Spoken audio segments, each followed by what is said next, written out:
For that wonderful introduction. I want to take a minute at the very beginning here to pay tribute. So I've been in the struggle for immigration reform for a very long time. At the beginning, when immigrants weren't cool, weren't sexy, weren't fashionable, and OneAmerica, the organization formerly known as A Zone, best name change of the decade, by the way, is one of the jewels of the immigrant rights movement in America. Thanks to OneAmerica, Washington was the first state in the country to get both its senators to sign on for immigration reform in 2010. Thanks to OneAmerica, we had a hugely successful day of action on April 10th that began to turn the tide for immigration reform. OneAmerica has brought policy expertise, political savvy, passion, organizing smarts, and a big heart to this struggle. For your leadership, I say thank you from all over this country for your leadership from the bottom of my heart.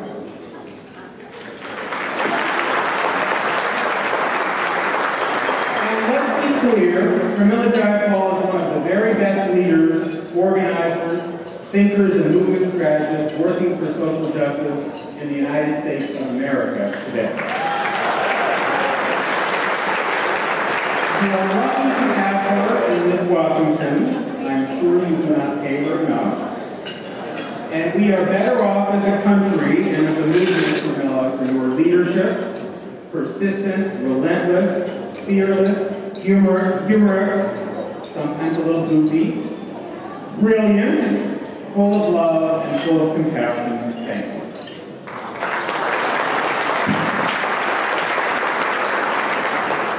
Brothers and sisters, it's good to be out of that Washington and visiting this Washington. No one should have to spend as much time as I have with U.S. senators over the last few weeks. It is really hazardous to your health. Unfortunately, I'm not staying with you here long. I'm flying back tonight to Washington, D.C. on the red eye to get arrested tomorrow afternoon.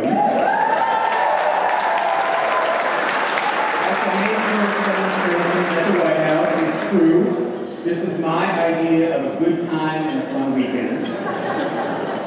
I've asked for solitary confinement since I can use the peace and quiet. My staff has requested that I be kept in jail for an extended period without my BlackBerry, so that I will be forced to stop giving them ideas for the next nifty immigrant rights protest organization.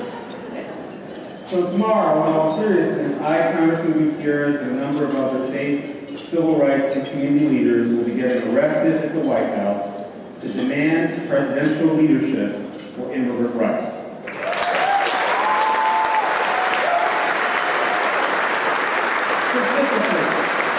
Specifically, we are demanding three things from our president.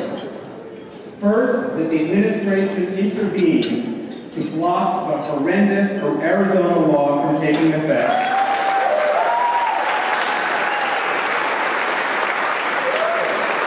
The president called this law misguided. He needs to call it what it is: immoral, unacceptable, and un-American. Second, we are calling for an end to the separation of our families, a moratorium on deportations.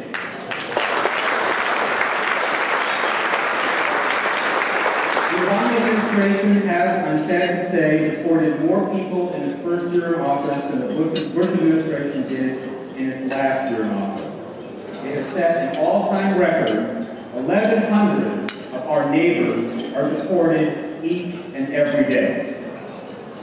Third, we're asking the president to take real leadership on comprehensive immigration reform legislation. A few days ago, he said that he wasn't sure that Congress had the appetite for immigration reform because he had been, quote, working them pretty hard. He has since put out more supportive comments, but honestly, I've had enough. I'm sorry if Congress is feeling tired. I'm sorry if they're feeling overworked. But my real sympathies are for the 1,100 people who get deported every day from this country and the people who love it.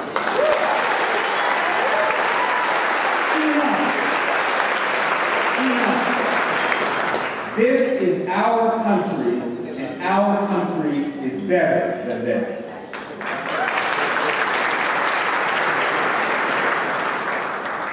So this is a time for choosing. And everyone in America, starting at the top in the aftermath of Arizona, has to decide which side are you on. Are we a nation that rips children from the arms of their mothers in home raids, that creates a racial reign of terror in which all people of color are suspects all the time, in which 12 million undocumented people and their loved ones live in fear in every waking moment, in which people wait 5, 10, 15, 20 years to be reunited with their family members, in which our government has rounded up mentally disabled immigrants and dropped them on the side of the road in foreign countries to die, in which our government has evacuated Haitian refugees, victims of a calamitous earthquake, only to let them languish in detention centers for months. Or are we a country that values the contributions of immigrants, that recognizes that America is special precisely because of our heritage as immigrants, that understands that immigration is the key to our economic prosperity, that does not compromise on civil rights and civil liberties and due process, and that believes our democracy is stronger when everyone can be a part of it. That's our choice.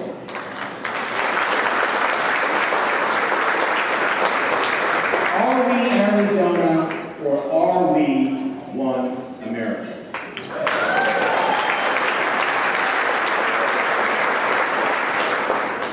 So where are we in this moment? So it's a little hard to follow, even if you're up close like I am, all of the ups and downs we've had. President Obama is committed. No, he's not. Yes, he is. Maybe. Senator Lindsey Graham is in, he's out, and he's in, and he's out again. The Senate will act on immigration reform before energy, after energy, never, this year, next year, lame duck. Who knows? So where do we really stand? Here's how I sum it up. We have the chance to achieve comprehensive immigration reform in 2010, this year. And the key variable has nothing to do with what any senator says. The determining factor will be what we believe and what we do. So here's the latest update. The Senate proposal yesterday is very significant. As Pramila said, 6 senators yesterday came out with a proposal for immigration reform. It has some upsides and some downsides. It is the most generous Senate proposal we've seen in many years with respect to legalization and family, but it also includes some very troublesome provisions with regard to enforcement. The importance of the proposal, from my point of view, is that it begins to get the process started and set the wheels in motion. The president is straddling, and in my view, he is responding to our pressure, but he is doing the least possible to try and get by. This is not unusual. Great changes in American history have only been achieved by social movements. Franklin Roosevelt needed the unemployed workers' councils and the unions to achieve the New Deal. Lyndon Johnson needed the Civil Rights Movement to get the Civil Rights Act passed and the Voting Rights Act passed. President Obama needs us to get immigration reform passed.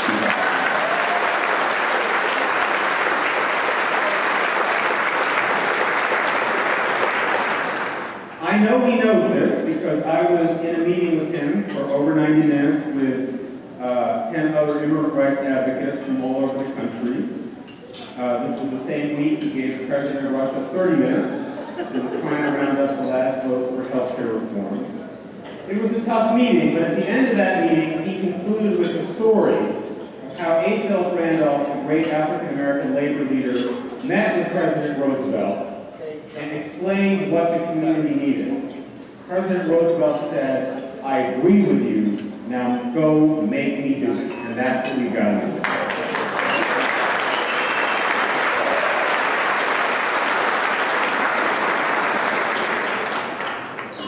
Now, Republicans are united in their opposition, but there are some cracks in the armor. Arizona has begun to split the Republicans. We are seeing some evidence of Republicans who may be willing to come forward, either because they have large numbers of Latino voters in their state, or they recognize that aligning the Republican Party with an anti-immigrant stance runs counter to the long-term future demographics of our country. Whatever the reason, we've got to bring the Republicans to the table. So what will it take to win? You know, a friend of mine asked, what is it like to be part of the immigrant rights movement? My short answer is that it is an endless series of conference calls punctuated by marches of millions of people. I bet some of you can relate to that. The main lesson that I would draw from the last 12 years of working for immigration reform, and especially the last year, is that it's only when we push that we get results.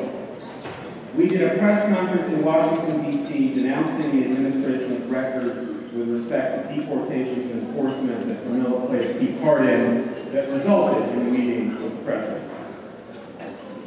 On March 21st, we brought 250,000 people to Washington, D.C., which brought Senator Schumer and Graham to the table, which put the President of the United States on Jumbotron, and no demonstration has drawn those kinds of numbers since Barack Obama became president.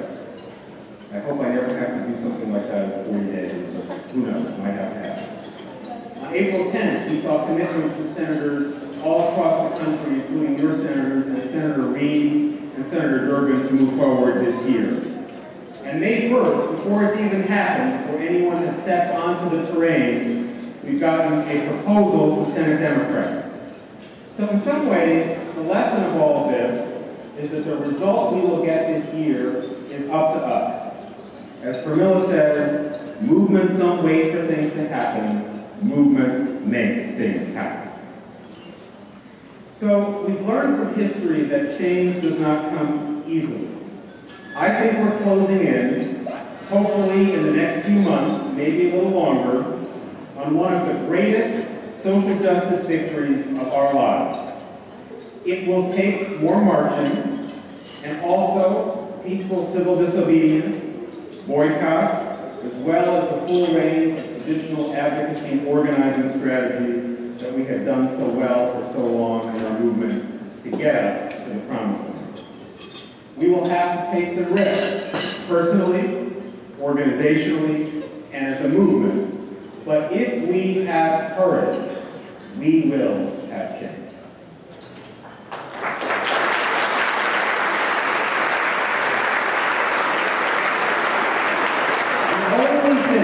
The only thing that could possibly stop us from achieving victory is if we stop believing that victory is possible.